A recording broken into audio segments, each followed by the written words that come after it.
Yeah, after working on many destruction-heavy films like Pacific Rim and Transformers and Captain America the Winter Soldier, it's become very much my specialty. 今まで非常に破壊が多いですね、ショットをですね、いろいろと携わってきました。で、特に、今から見ていたパシフィックリムですとか、それから、トランスフォーマー、キャプテンアメリカ、ウィンターソルジャーなど、そういったことをやってきてですね、破壊ばかり任されるようになってきたわけです。So the discussion today is broken up into two parts. 今日は2部構成になっておりまして、For the first part, we'll discuss fracture workflows and post-processing. で、まず最初にですね、その破砕の部分のワークフローと、それからその後のポスト処理。Working with auto-generated and manual constraints. コンストレイントを自動的に生成するものと、それから手動で、作るものとですね。Use clumping techniques with and without constraints. でもう一つはクランピングという、塊を作るためのテクニック、コンストレイントありとなしと。And we'll talk a bit about deforming colliders. それから変形するコリジョン形状ですね。And in part 2, we'll talk about some slightly more interesting effects. 2部ではもう少しですね、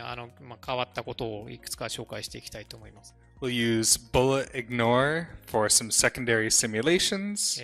まず最初にブレッドイグノアというパラメータを使ったその二次エフェクトの生成。We'll talk about non-simulated damage techniques. で、もう一つですね、シミュレーションを用いないそのダメージ表現方法。I'll show you some examples of using active deforming rigid body objects. で、もう一つはそのアクティブデフォーミング、リジッドボディオブジェクト。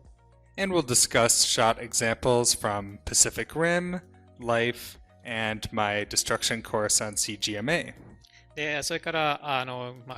過去の作品からパシフィックリムアップライディング、それからライフという映画、それから CGMA のマスタークラスからもですね、紹介していきたいと思います。So, if you've seen FMX talk, this might look familiar. We're going to use this shot from my old destruction course to discuss some fracture techniques. こちらの設定をもとにですね、ワークフローの部分を紹介していきたいと思います。Now, when I'm designing a destruction shot, the first step is to cut out the area that we want to destroy. まずこういった破壊をする上で最初に行うこととしてですね、そのどこの部分を破壊したいかということをですね、あらかじめ決めることになります。Some people might be inclined to fracture a large portion of the geometry and then see what gets damaged by the animated object. で人によってはこれ、例えばこういった建物があったときに全部をですね、破壊して、で最終的にどうなるかっていうのを見る人もいるかと思うんですが、But the more that we limit the damage to a specific region, the more detail that we can put in there rather than wasting our fracture detail everywhere. でそうするよりもですね、あらかじめ自分が注力したい部分というのをできるだけ限定してですね、その部分だけに破壊を与えるという方が、その部分に対してですね、より多くのディテールを後から追加していくことが可能になります。It's also very important to design a nice shaped hole. でもう一つ重要なことはですね、あらかじめ破壊の結果としてできる穴の部分をですね、できるだけ良い形にしておくということです。You often see the hole left behind more clearly than you see all of the moving pieces. So you need to really make sure that that's a well-designed and aesthetically pleasing shape. 飛び散る破片よりもですね、後に残った穴の方がですね、やはり作品の見た目のインパクトというのが大きくなりますので、その部分をですね、できるだけ良いデザインにしておくということが重要だと思います。So after designing that destroyed area, we cut it out with a basic Boolean fracture. で、これで穴の部分から取って、それで今表示している部分をですね、Boolean Fractureを使って、このように分けています。However, you'll see in this example there are lots of extra cuts, and it would be better to avoid that by converting those spheres to VDBs and then back to polygons just so we don't have these extra cuts. で、こういった時に、非常に多くのその断面というのができたりすることがあるわけですけども、そういったものをですね、例えば VDB ですとか、そういったものでまとめてですね、あまり多くの、その、不要な断面というのをできるだけ少なくするようにします。But for this example, it'll be fine as it is. で、今日、ここでね、消費されている理由、設定はですね、このまま使えるものだと思います。I should also add that I sometimes use the animated objects accumulation area to define the shattered region. で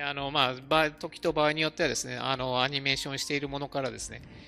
そういったケージ穴になる部分というか、そういったものをですね、設定する場合もあります。Accumulate copies of the geometry with a trail sop and convert that to VDBs and expand it a bit to define the region that you're destroying. でアニメーションしているオブジェクトのですね、そのなんていうかスナップショットみたいなものをですね、トレイルソップでまとめてですね、それを元にですね、穴の部分を作っていくということもやることがあります。And now that we have this region, it's very important to store the name of each piece in this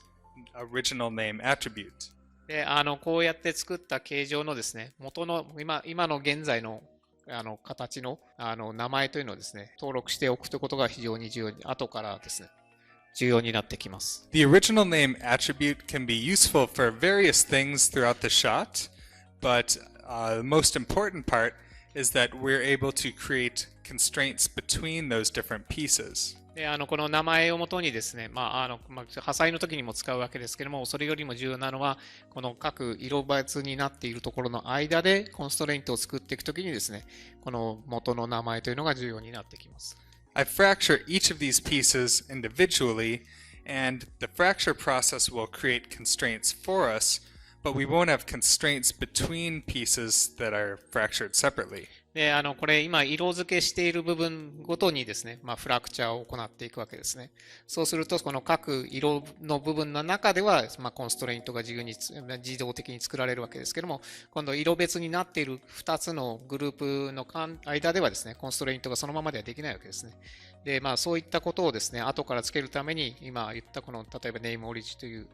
アトリビュートなどをもとに、後ほどコンストレイントを作っていくわけです。Now, I always design cutters manually as the first step using a custom tool. で最初に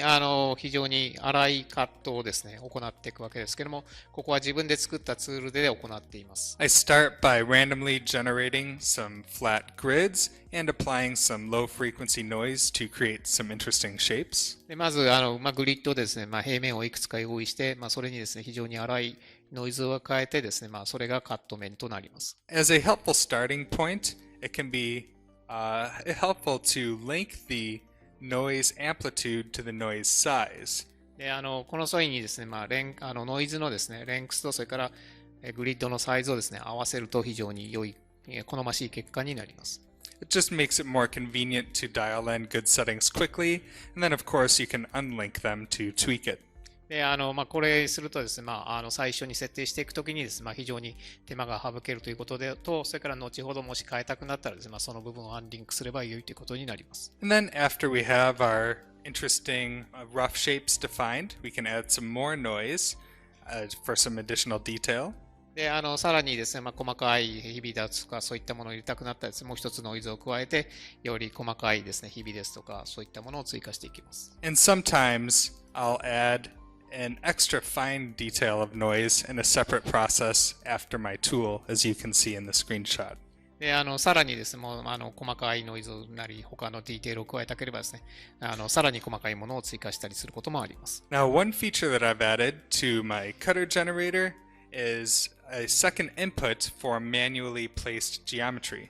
でこの自分のツールが、真ん中にある、HDA のアイコンのところなんですけども、ここに一つ追加したものとしてですね、他の形状データを持ってきて、それを元にね、カットするという機能を、実装しています。This can be helpful because you might want to specify exactly where some of the cuts are without just relying on the randomly generated cutters. で、こういったふうに、形状をもとにカットラインを作ることがですね、例えば、ランダムに配置された面ですとか、カットを無理やりそこに持ってくるということをするよりもですね、簡単に欲しいところに欲しいカットが持ってこれるという形になります。And the reason this is so helpful is because those extra cutters will pick up the same noise settings as the randomly generated ones so that they have the same look. で、この際にですね、入力してきた形状も同じノイズの設定ですとか、他の設定を引き継ぐようになりますので、他と同じようなですね、ひびなり割れ目なりの設定をそのまま使うことができます。Although you may find that for the extra cutters, you might need to turn off the large-scale noise if you want to preserve your rough shapes. でただ、形状ですとか、そういったものによってはですね、形状のスケール、そういったものをですね、変更しなければならない場合もあります。Now you can see here that the cutter is closely trimmed to the geometry that we're fracturing. でこれ今見ると分かるようにですね、そのカッターの部分っていうのはですね、元の、切る形状にぴったりですね、合うようにトリムされています。But I have that as an optional setting on my tool because sometimes you might not want it to do that trimming process. でこれをですね、場合によってはですね、このトリムする、しないというのをですね、自由に選択できるのが便利だった場合もあるので、そこをですね、トグルできるようにしています。It's important to me that everything is easy to art direct in a manual way, so turning off the trimming can allow you to move the cutters after they're generated. でこういった設定などをですね、自由に変更できるようになっているということは非常に重要なことで、これでオンにしたりオフにしたり、また形状の位置などを変えたりすることも可能になるわけですね。